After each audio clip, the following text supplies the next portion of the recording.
Sache que si je n'avais pas commencé à publier ces vidéos, là on arrive au moment où j'aurais très probablement abandonné, purement et simplement, parce que depuis que j'ai filmé la vidéo hier, je suis bourrée de doutes dans tous les sens. Tu sais, les exercices que je te dis de faire depuis 2 jours, t'immerger, mettre le focus sur la partie toi que tu veux développer. Plus j'avance dans ce challenge, plus j'ai l'impression que ces zones-là me deviennent interdites. Et je sais que c'est pas la première fois que je fais ce pattern, parce qu'en général, à chaque fois que j'ai une nouvelle idée ou un nouveau challenge ou un nouveau truc, au début, j'ai le syndrome de l'objet brillant, j'y vais à fond, et après 4 jours sans résultat tangible, sans quelque chose d'explosif ou de viral, c'est souvent là où je me trouve l'excuse du « ah non mais aujourd'hui j'ai pas le temps » ou alors je trouve autre chose, une super idée qui va fonctionner de ouf, et du coup j'abandonne l'idée sur laquelle j'étais de base. Donc, si tu n'étais pas là, sache qu'il n'y aurait pas de vidéo numéro 5, mais vu que tu es là et que je me suis engagée auprès de moi-même et auprès de toi, il y aura une vidéo numéro 4 aujourd'hui, et demain une vidéo numéro 5 suivie de 25 autres derrière. Donc comme tu l'as compris, bienvenue pour le jour 4 du challenge 30 jours pour me libérer du regard des autres. Et aujourd'hui, c'est la galère. C'est la galère parce que plus j'avance dans le processus de me libérer du regard des autres, et plus j'ai la sensation que le changement d'habitude va être compliqué. L'avantage que j'ai, c'est que je me connais suffisamment pour savoir que c'est pas des vrais blocages, que c'est des illusions de blocage, parce que je sais que c'est le réflexe qu'a mon cerveau pour s'assurer de me garder en sécurité selon ses termes, donc dans la routine qu'il connaît si bien, et que même si ça me convient plus et que ça ne correspond pas à mes ambitions, mon cerveau choisira toujours un inconfort familier qu'il connaît plutôt qu'un éventuel bonheur plus grand qu'il ne connaît pas encore. C'est le principe, il te garde en sécurité, ça part d'une bonne intention, et le but de ces challenges, c'est aussi de te garder dans le mouvement, dans l'élan, sans te laisser abattre par les doutes. Donc, douter, c'est complètement normal. Le problème avec les doutes, c'est quand ils deviennent paralysants. C'est pour ça qu'aujourd'hui, comme tu peux le voir, je suis debout. Sache que de base, j'avais prévu d'aller filmer dans un café. Je pense que c'est encore un petit peu trop tôt pour aujourd'hui, mais t'inquiète pas, demain, avec un peu de chance, je serai dans un espace public. En fait, aujourd'hui, j'avais prévu de sortir et de faire la vidéo dehors parce que mon objectif, à terme, c'est de pouvoir tourner une vidéo en ayant vraiment rien à faire du regard de ceux qui sont autour, que je ne connais pas, et en ayant rien à faire de ce qu'ils peuvent penser de moi. Comme tu peux le voir, je suis encore dans mon jardin, mais je suis debout, donc j'estime que c'est une sortie de zone de confort suffisante pour aujourd'hui. D'autant plus que, comme je l'ai dit depuis hier, je suis vraiment pleine de doutes. C'est-à-dire que mon cerveau a passé l'étape supérieure au niveau du doute. Donc hier, c'était des doutes sur « je vais perdre du temps, les gens vont trouver ça ridicule, ça fonctionnera pas ». Voilà, ce genre de choses. Et là, on est passé à l'échelle supérieure, c'est que c'est des patterns donc, qui m'appartiennent, que je te partage, mais c'est pas parce que c'est mes patterns que ça va t'arriver à toi, donc attention. Mais les patterns que j'identifie maintenant, c'est que pour s'assurer que je ne sorte pas de la routine qu'on a depuis 28 ans, mon cerveau essaye de me rabaisser. C'est-à-dire qu'il essaye de me faire douter de moi en tant que personne. Donc j'ai des vieux doutes, des vieux questionnements, des vieux rapports à ton image, vieux rapports au corps, des vieux schémas enterrés que je pensais partis depuis longtemps, qui refont surface ces 2 derniers jours. On va pas se mentir, c'est extrêmement inconfortable, mais l'avantage, c'est que ça veut aussi dire que j'avance dans le processus de me libérer du regard des autres. Parce que je me dis que si mon cerveau va déterrer les vieux mécanismes qui avant me gardaient à peu près de cette taille-là, ça veut dire qu'il se sent menacé dans ses habitudes.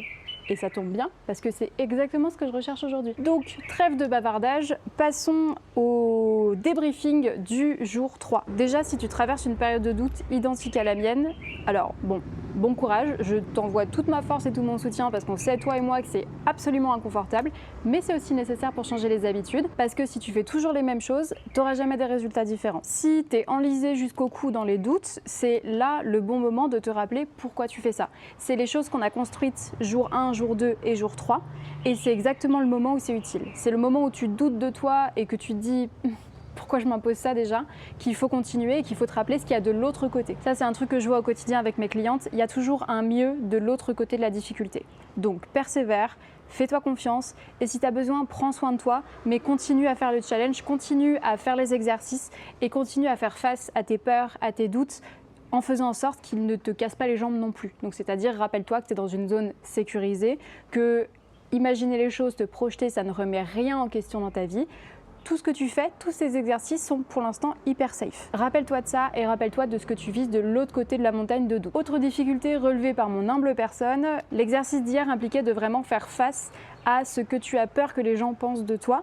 Donc c'est inconfortable au possible parce que forcément, si tu les creuses, tu peux plus te cacher d'elles. Donc cet exercice, ce qu'il a de compliqué, c'est qu'il va vraiment donner du relief, limite de l'ampleur à ces peurs. Mais l'avantage, c'est que si tu persévères suffisamment, et c'est pour ça qu'il ne faut vraiment pas s'arrêter en cours de route et surtout pas à cette étape-là, c'est que tu vas te rendre compte que le relief qu'ont maintenant tes peurs suite à l'exercice d'hier, en réalité, c'est un écran de fumée. Comment on se rend compte de ça? En questionnant ce qu'il y a derrière. Donc, je t'ai parlé hier du fait de définir, t'as peur du regard des autres, ok, définis c'est qui les autres. J'ai fait l'exercice, j'ai défini que pour moi, les autres, c'était 2 catégories de personnes. Donc les autres qui me font peur, j'entends bien évidemment. La catégorie de personnes, des gens que je ne connais pas, donc toi qui ne sais pas qui je suis et je ne sais pas qui t'es derrière ton écran. Et la deuxième catégorie, c'est les gens dont je connais des tendances moqueuses, mais qui ne font plus partie de ma vie actuellement. Donc c'est-à-dire des anciens collègues, un ex, ou des anciens amis, des personnes que tu vois plus vraiment, mais d'une manière ou d'une autre, leur avis a encore de l'importance, ou du moins tu as l'illusion que ça a encore de l'importance. Quand tu as défini tes catégories de qui sont les autres qui te font peur, il faut aller encore plus loin que ça. Donc j'ai pris la première catégorie, les gens que je connais pas. Et je t'ai parlé hier de la suite, la question bonus avec le « et alors ». Donc imaginons il y a des gens que je connais pas, qui m'entendent parler, qui voient mes vidéos et qui se disent que c'est nul. Et alors? Et je me suis posé la question, et en fait si c'est des personnes qui se moquent des contenus, enfin qui trouvent que les contenus que je fais ne sont pas pertinents, de base, c'est pas des personnes auxquelles j'ai envie de m'adresser. Sachant que je fais ce challenge en plus pour trouver une communauté de personnes qui vit la même chose que moi. Donc si ça parle pas à certaines personnes, c'est exactement ce que je veux en fait. Deuxième point, si imaginons je me prends des critiques de la part de personnes que je ne connais pas sur les contenus que je suis en train de faire, je sais aussi que je suis suffisamment ancrée pour que si je prends des critiques, éventuellement ça ouvre un débat, éventuellement ça ouvre une discussion très intéressante. Sachant que je pense que les gens qui critiquent sur YouTube, c'est pas toujours des discussions très intéressantes, mais ce n'est que mon avis. Donc éventuellement, ça ouvre une discussion super intéressante qui me permettra, moi, d'apprendre, d'enrichir ce que je sais, d'enrichir ma pratique et d'évoluer. Et ça tombe bien parce qu'une fois de plus, le but de ce challenge, c'est aussi de m'autoriser à évoluer. Donc ça, c'est pour la catégorie des personnes que je ne connais pas. Deuxième catégorie, et c'est probablement celle qui fait le plus mal, c'est la catégorie des gens que tu connais, que tu sais qui peuvent se moquer de ce que tu fais et de ce que tu penses, et que tu sais qu'ils ont eu une emprise sur l'image que tu as de toi. Personnellement, c'est le cas d'environ 3-4 personnes où je sais que le fantasme de leur regard sur moi a encore de l'importance. C'est-à-dire que dans ma tête, il y a encore la question de « mais qu'est-ce qu'il ou elle va penser de ce que je suis en train de faire ou de ce que je suis en train de dire ?» Ces gens-là, en général, ils sont qu'une petite poignée, tu peux les compter sur les doigts d'une main ou de 2 mains éventuellement, mais dans tous les cas, c'est des personnes qui ne veulent pas te voir évoluer. Sauf que toi, rappelons-le, ton objectif, c'est d'évoluer en tant que personne. Donc déjà, il faut se poser la question de est-ce que tu veux garder des personnes comme ça dans ton entourage? Est-ce que tu as envie que des personnes qui n'ont pas forcément ton bien-être comme priorité fassent des remarques sur la façon dont tu gères ta vie? Tu réponds ce que tu veux, moi ma réponse elle est nette, c'est non. Sachant qu'en plus il y a environ 80% de chances pour que ces personnes-là dont tu fantasmes le regard sur ce que tu fais ne voient pas ce que tu fais ou alors pensent juste à autre chose et passent à autre chose et en réalité ça n'aura aucune importance. Ou peut-être même que ces personnes seront de manière inattendue dans le soutien par rapport aux libertés que tu essayes de prendre. Si tu as toi aussi cette catégorie de personnes dans les gens dont le regard te fait peur, j'aimerais que tu changes de perspective là-dessus. Personnellement, c'est ce que j'ai fait et ça m'a énormément aidé. C'est-à-dire que j'ai vraiment une toute petite poignée de personnes dont la vie comptait et que je savais qu'ils ne seraient pas dans le soutien d'une tentative de faire les choses, de ma tentative de faire les choses différemment. Et plutôt que de filmer les contenus en me demandant oh là là mais qu'est-ce que elle va penser de ce que je suis en train de dire ou faire, j'ai fait un switch. C'est-à-dire que j'ai mis le focus sur les personnes qui au contraire me sont proches, qui sont dans le soutien et qui ont envie de me voir évoluer en tant que personne. Sache que dans ton entourage, ces personnes qui ont envie de te voir évoluer, elles sont souvent beaucoup plus nombreuses que celles qui n'ont pas envie de te voir évoluer. Le problème, c'est que dans ta tête, elles font moins de bruit. Donc vraiment, si tu te retrouves bloqué par ce genre de pensée de qu'est-ce qu'il ou elle va penser, change de perspective. Demande-toi qu'est-ce que les personnes qui veulent te voir évoluer, qui veulent te voir être heureuse et être la pleine version de toi-même, vont penser de ce que tu es en train de faire. Je le vois un peu comme le mème, tu sais, avec, je sais pas si j'arriverai à décrire correctement, mais le mème de Flash McQueen, le dessin animé, le cartoon Cars, où il y a toujours une fan tu sais, dans l'audience. Je visualise ça comme ça, c'est-à-dire qu'il y a des personnes qui, en silence ou non, en manifestant leur soutien ou non, ont envie de te voir aller bien, ont envie de te voir heureuse. Donc plutôt que de diaboliser l'autre en mettant tout le monde dans le même panier de les personnes qui vont te juger, les personnes qui vont te critiquer, etc., rappelle-toi que le monde n'est pas tout noir ou tout blanc, que dans ton entourage, il y a des personnes qui ont envie de te voir réussir. Donc quand tu sens que ton cerveau commence à faire le focus sur que va penser telle ou telle personne et que c'est des personnes qui peuvent être amenées à te critiquer, demande-toi plutôt que vont penser les personnes qui te soutiennent, qui sont vraiment derrière toi en mode yes, j'ai envie de te voir réussir, j'ai envie de te voir heureuse ou heureux. Maintenant, pour cette deuxième catégorie de personnes, je te propose aussi de te poser la question de « et alors ?» Personnellement, je l'ai fait. Donc imaginons les personnes dont le regard a encore de l'importance malgré moi critiquent ce que je suis en train de faire. Par exemple, cette vidéo. Imaginons j'ai cet ex dont le regard peut encore avoir éventuellement un poids sur ma façon de me comporter. Imaginons il m'envoie cette vidéo en se moquant de ce que je fais. Comment je réagirais? Forcément, c'est hyper douloureux d'imaginer le truc que tu redoutes qui arrive, mais c'est aussi libérateur en un sens. Donc si je reçois une critique de la part d'une personne que je sais qui peut être moqueuse par rapport à mes tentatives d'évolution, comment je réagirais concrètement? Je suis complètement OK avec l'idée que je suis dans un apprentissage et que peut-être qu'effectivement je bégaye, je mélange les mots, des fois je fais des erreurs.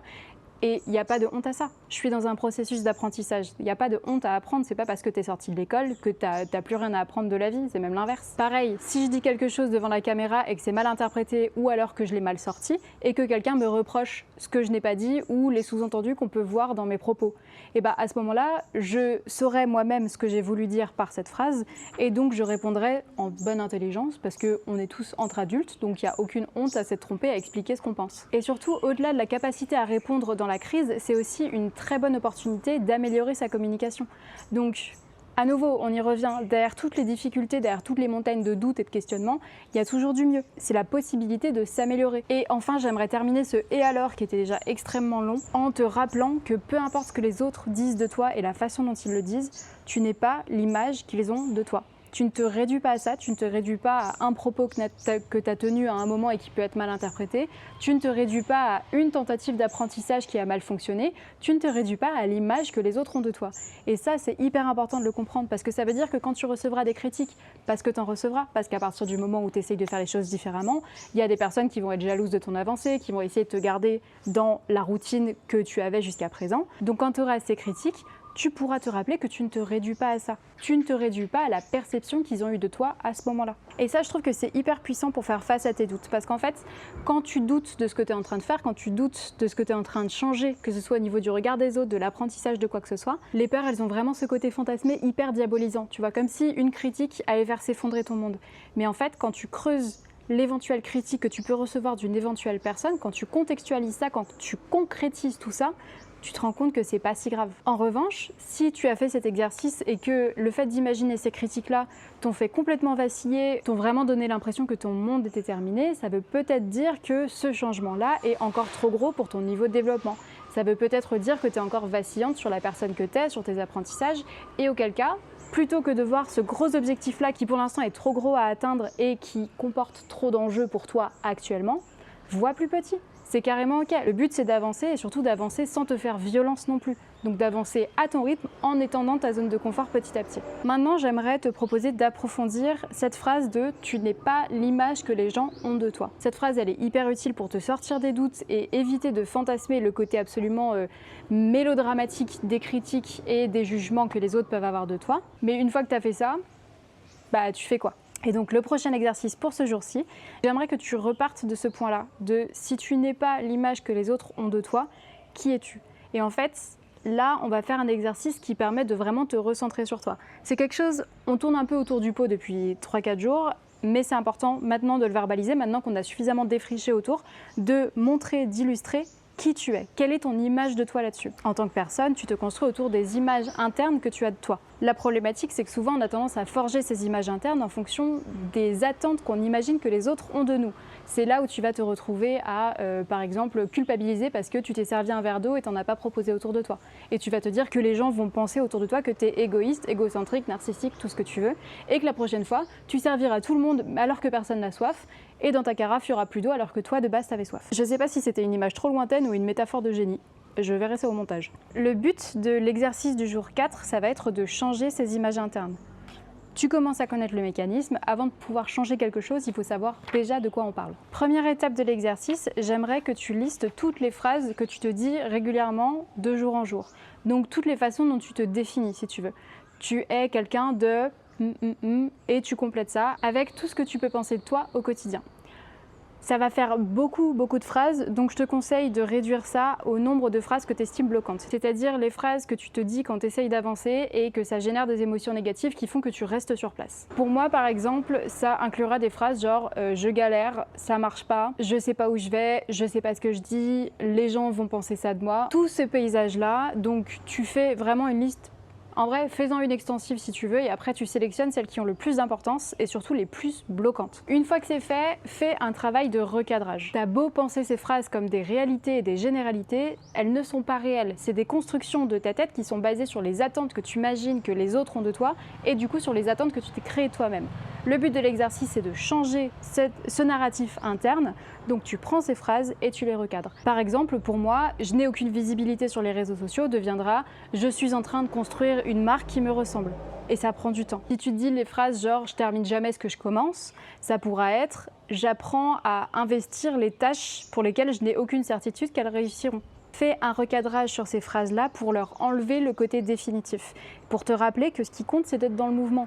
Alors oui, tu n'auras peut-être pas de résultat au bout du jour 4, et crois-moi, je suis très bien placée pour t'en parler. En revanche, tu es en train d'apprendre. Et ça, c'est déjà beaucoup plus que la plupart des personnes qui t'entourent, et notamment les personnes dont tu as peur du regard moqueur. J'espère que cet exercice te parle, et surtout j'espère que c'est clair, parce qu'une fois de plus, quand tu ne prépares pas de script, j'ai parfois l'impression d'être un peu flou. D'ailleurs, je voulais faire un petit point avec toi sur ce que j'ai remarqué sur les 4 dernières vidéos, enfin du moins les 3 dernières vidéos, parce que celle-là, je ne l'ai pas encore visionnée, parce que je suis en train de la tourner.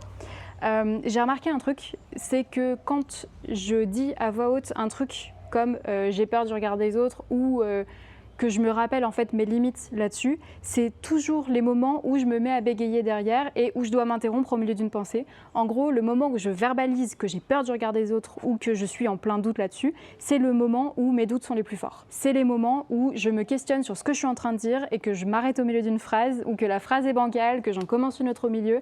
C'est toujours les moments où mes phrases sont les moins percutantes. Je trouve que c'est hyper parlant sur le fait que ce que tu dis, c'est ce que ton cerveau entend et du coup, c'est ce qu'il croit. Sauf que ton cerveau, il adore avoir raison, donc si c'est ce qu'il croit, il va aller chercher les indices qui prouvent qu'il a raison sur ce qu'il croit. Je me suis aussi rendu compte en me réécoutant que j'ai pas mal de moments où j'ai des questions dans la voix. Après, je pense que c'est parce que je me connais, je suis pas sûre que ça s'entende beaucoup à l'oral, mais j'ai l'impression que mon ton de voix n'est pas aussi assuré qu'il pourrait l'être ou qu'il devrait l'être, du moins qu'il l'est quand j'explique des choses par exemple à mes clientes ou tout simplement à des amis. Donc voilà, c'est tout pour ce jour 4. J'espère te retrouver demain avec moins de doutes. Sache que déjà le fait d'en parler comme ça à voix haute et un peu de me forcer à faire face en verbalisant, ça a beaucoup aidé et le fait d'être dans l'action, ça rassure pas mal aussi. Donc si tu es comme moi dans une période de doute, n'hésite pas à faire des petites choses avec des petites étapes et à stimuler ton système de récompense plutôt facilement. Ça permet de casser l'élan des doutes, tout simplement. Je te dis à demain pour le jour 5 et peut-être que cette fois-ci, ce sera dans un lieu public.